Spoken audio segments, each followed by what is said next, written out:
And welcome back, everyone. Welcome back. Hope you enjoyed that lovely brutal OC as we have returned. We've returned with a different series here, in a sense. So it is a little bit unfortunate, but you can check it out in the brackets. We were waiting for Wayne. Wayne, of course, did sign up, did check in, but unfortunately nowhere to be found. I did reach out on Discord, did reach out via DMs, but unfortunately Wayne, it looks like he is unavailable. Hopefully nothing serious, but looks like something did come up. With that, walkover. With that, we do get a walkover instead, and now we are jumping into the quarterfinals, and spawning in the bottom right-hand corner of Pylon, we have the red Terran player. We have representing the Platinum Heroes, it is Nicoract. And spawning in the top left-hand corner, we have as opponent, we have the Swedish Protoss player. We have the blue Protoss, also representing the Platinum Heroes, it is Sigge. Here we go.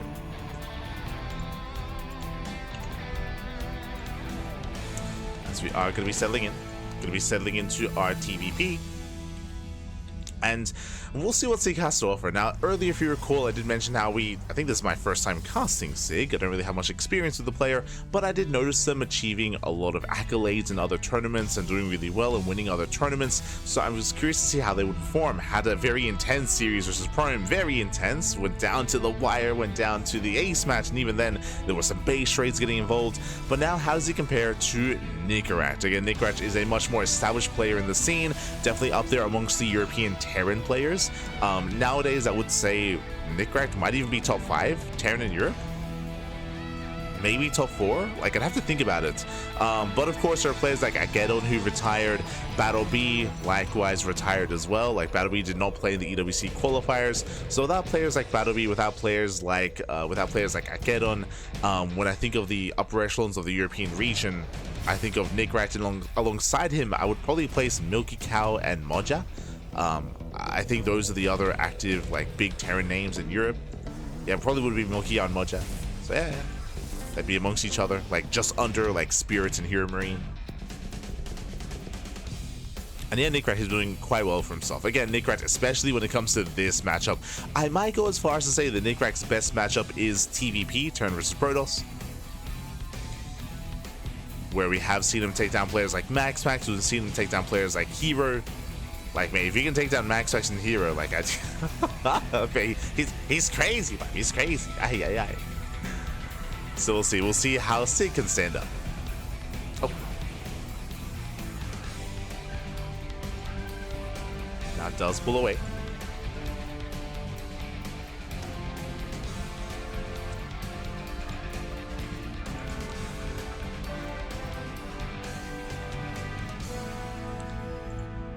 Does pull away. Yo, I see Gary in the chat asking about balance-related jokes. I'm pretty sure when it comes to the timeout that had it just happened, you were putting down a player in the chat. It isn't just that you were crying about balance, which is also very cringe. But the fact that like Sigge, he was expressing like his like nervousness about playing. He was talking about how like he was, you know, not too confident about his own play, and you're directing your comments at a player in the chat.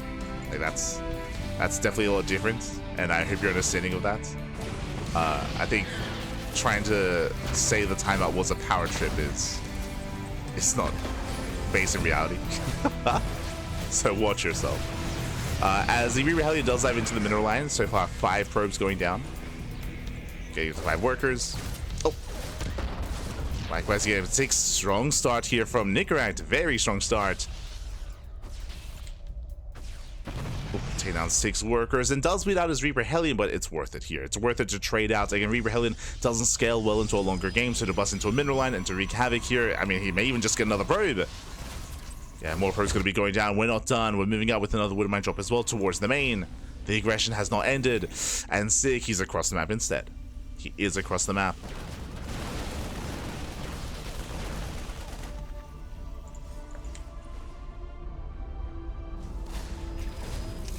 Likewise, dropping in.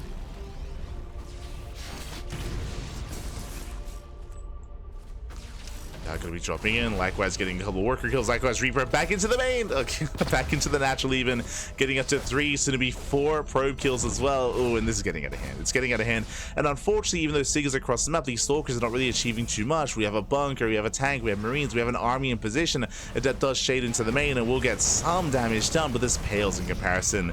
And I'm afraid to look here at the unit slot type here, but it's going to be 10 probes going down, 1 Stalker, the Adept as well, so a strong start from Nicoract. Now Sigge comes online, now he tries to push in, but again, the tank is ready, the bio army as well. And Sigge gets nothing done in the mineral line.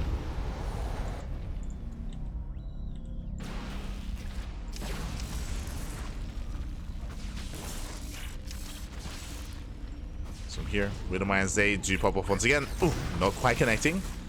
Nice control there from Sigge. Oh, I say that. Stalker still goes down. And with that, the aggression, the harassment has finally subsided here. We do defend, we do survive, but again, at a cost. Nicoract back at home, he's chilling. He's chilling, getting to his own 3-1-1 setup. eBay's on the way for +1, he's going for a 3rd TC. Nicoract, he's not going all in, but he's pushing out nonetheless. Now, when it comes to this move out, there's a bit of a give and take here. There is no stim. Stim only just began. +1 only just began as well. So no stim with this bio army, but the tanks, they will pose a threat. So let's move in. Sieging up. Now siege up. Ooh. Catching out 2-3 Stalkers already. 3 Stalkers, 4 Stalkers going down. And we'll pick off one of the tanks at least, but the other tank will survive, and this is just a brutal trade here from Sigge. Not like this. Yeah, not like this. Losing all of his Stalkers at the same time. Auto harass into the natural. And this is all just adding up, and I do really like this out of Nicoract, where it's a really mature decision, does pull away, right? He's done his damage, he traded well against Stalkers, he didn't get the 3rd base, but he does pull away, and he won't quite save the tank. He can maybe save a couple of Marines. Yeah, 2 Marines, oh god, 1. We'll lose everything. Does try to keep up with the army though, does have the high ground. Does hold onto the high ground. Sigge, at least he was able to punish the army in some way. But again, did bleed out. How many? 6 Stalkers in total. Once again, brutal losses there for Sigge.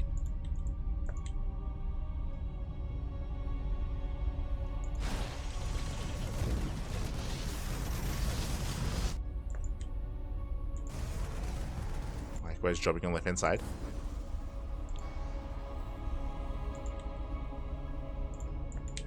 Does drop over.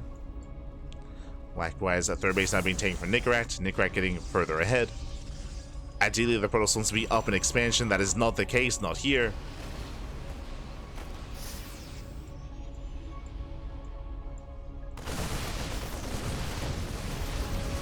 And Nicoract does get in. Yeah, once again, another 7 probe kills. GG gets called. The harass is just too much. No final fight. And Nicoract will claim game number 1. GG.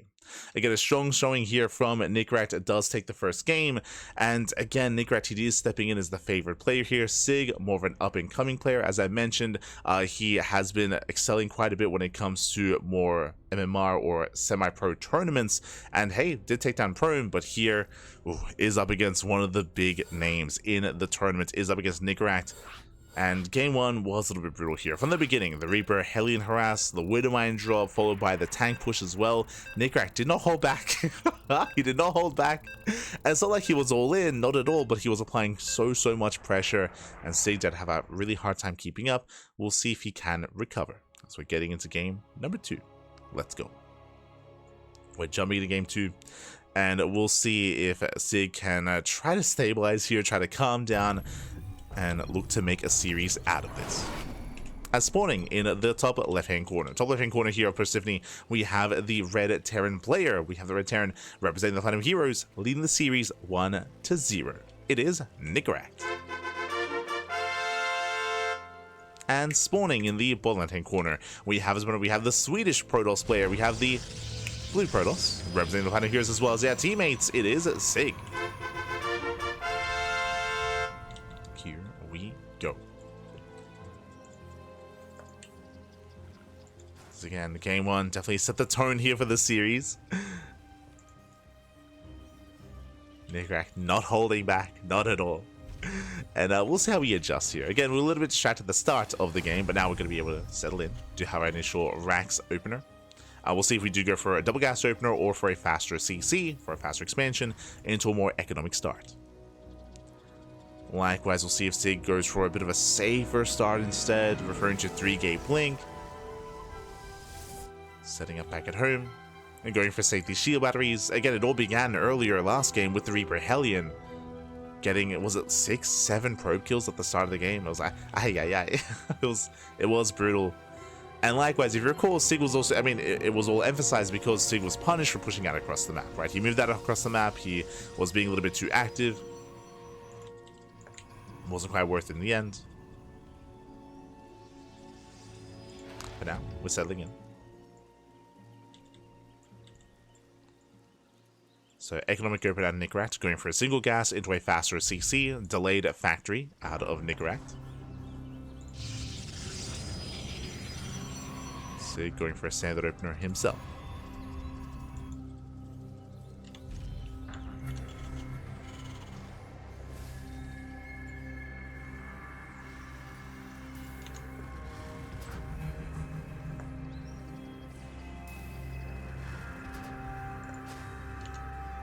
Imagine that hoodie had a Duckling logo on it. Ah, true. One day, Matthew, one day. We can all smooch together with a Duckling hoodie. As Reaper does poke in and gets a probe.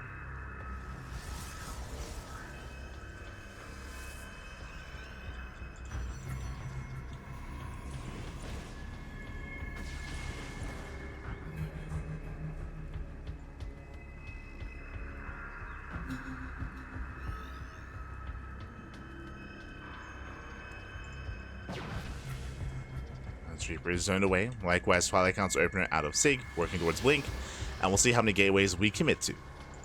Likewise, 1-1-1 from Nicoract. We're not rushing into any kind of crazy early tech lab, into add-on swap, into Banshee play. Even when it comes to the Reaper Hellion this time, it's only going to be a single Reaper and a single Hellion, so very light commitment here into early game aggression. Very different kind of start here compared to game 1. Different change of pace. Is making a second Hellion. Okay. Second Hellion's on the way. Reaper hooks in. Gets zoned back. So far so good out of our Protoss. Getting a second gateway.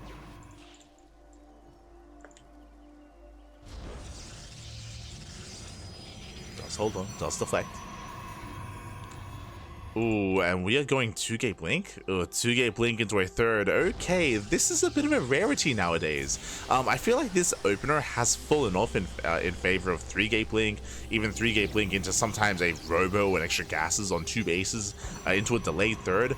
A big reason why we've seen this opener kind of fall off is because of how aggressive Terrans have been as of late, right? We've seen a lot of aggression, a lot of 2-base all-ins, a lot of 2-base play, so Protoss players have been less incentivized and less willing to cut corners, at least in current times, but we do see Sigge trying to get away with it. And I mean, against an economic start, he should be okay. Should be okay. You know, Marine dropping to the main, Hellions on the right hand side, Nicoract moving in. Does hit the mineral line so far. Sigge does pull away. No major losses. Hellions, they bust into the natural though, and probes are getting roasted. Ooh, probes are going to be lining up as well. No, they do line up. Ooh, and with that, that is brutal damage here. 9 probes going to be going down. 11, 12, getting up to 12 workers, and when it's still not done. And the army's going to be thrown away, but it's going to be worth it here as the workers, they stack once again. They do stack 21 probe kills. Not like this. And sure, Sigge has a third base. He can make 3 probes at a time, but alas, this economic opener has not been worth it. We had less gateways, less warp-ins, less stalkers, no SimCity here at the natural either. And with that, Sigge, he's in a rough position already before we can really get into the game. Even worse than game 1. Game 1 was already a rough start, but here in game 2, 21 probe kills, that is critical damage. And Nicoract is not done. He's now moving in with the Raven. Raven does move in. Sigge going for the counterattack. There's a bunker, there's a tank. We are fortified back at home. And the Stalker counterattack is not going to achieve much. And again, it's a low gateway count, so it's not like he can warp in and commit to an all-in. He doesn't really have the setup for an all-in. It's not there, Patty. It's not there.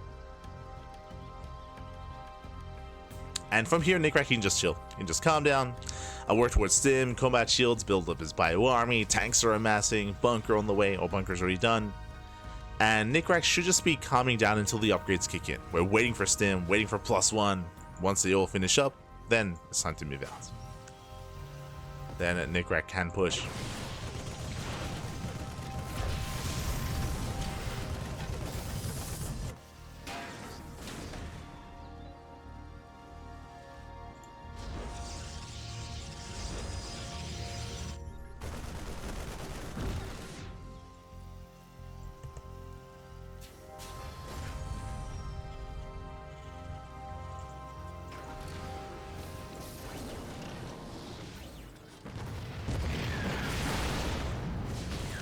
He does move out.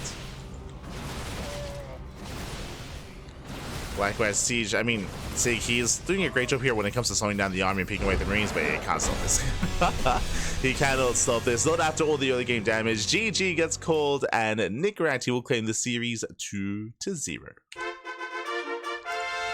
GG, well played. A strong showing there by Nicoract, and my condolences to Sigge. Again, he had a really intense series earlier against Prome, but here against Nicoract did struggle that much more. And I feel like we just didn't really get to see much of what Sigge is made of here in this matchup, just because of all the early game damage. Game 1 and Game 2. Game 1, it was a little bit more of damage over time, with the Reaper Hellion, then the Mind Drop, then the tank push, but over time damage was dealt.